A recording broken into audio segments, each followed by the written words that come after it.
How goes it? I'm Most Maxwell Jr. and this is What Did We Miss? Here I tell you the stories that WWAY did not. Sometimes it's best to hear it from someone less reliable. 6 former eBay employees have been charged with conspiracy to commit cyberstalking after harassing a husband and wife blogging team. The eBay executives were incensed by negative coverage from this blog, so they began a campaign to intimidate the couple.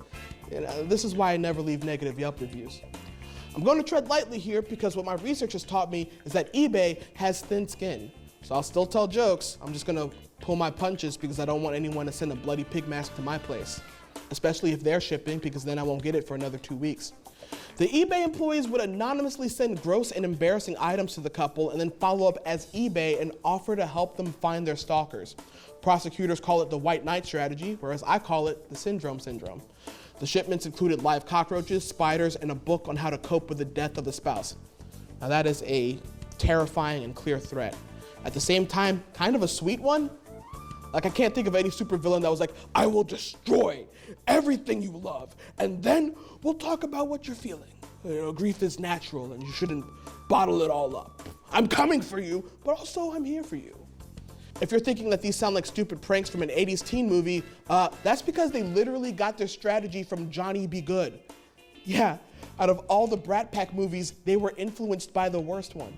The stalkers tormented this couple online and physically followed them around in rented cars. All of this because they wrote a newsletter saying eBay sucks. The eBay employees are facing criminal charges, so now it's their turn to do a bid. Next, we have thrilling footage of a police chase in Fort Lauderdale, one that, even for Florida, is a little unusual. Police were confused on what to do when a loose kangaroo was seen hopping around. Now, this would happen right after they canceled Live PD. Police weren't sure where the kangaroo came from and were shocked to learn it was a local resident. The kangaroo escaped from a backyard in a nearby neighborhood. Now, here's the thing about keeping a kangaroo in your backyard. You can't. 1, it's illegal. 2, what do you got, a fence? They can clear that. Fortunately, it was a friendly marsupial and went with the cops without resisting arrest. The owner, however, is facing 2 misdemeanor charges. Get this, the kangaroo's name is Jack. That's only significant to people who are fans of disappointing comedies from my childhood. The trailer promised us a rapping kangaroo. Jack was held in a police stable until the Florida Wildlife Commission transferred him.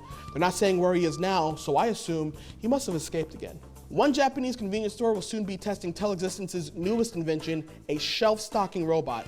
Now, this is where I would normally share my thoughts on how automation is built to replace humans, but that's the explicit point here. The pandemic has decreased Japan's workforce, so this robot is meant to lighten the load. At the moment, though, stocking shelves is a task too complicated for a robot to do by itself, so a human will still remote control it. This doesn't lighten your workforce. You're still paying people to shelve items, just slower. It's like if Tom Sawyer didn't want to whitewash the fence, so he tricked a kid into moving his arm for him. Human-like robots are too off-putting to customers, so to help people warm up to it, it's designed to look like a kangaroo. That one can't jump a fence. Yet.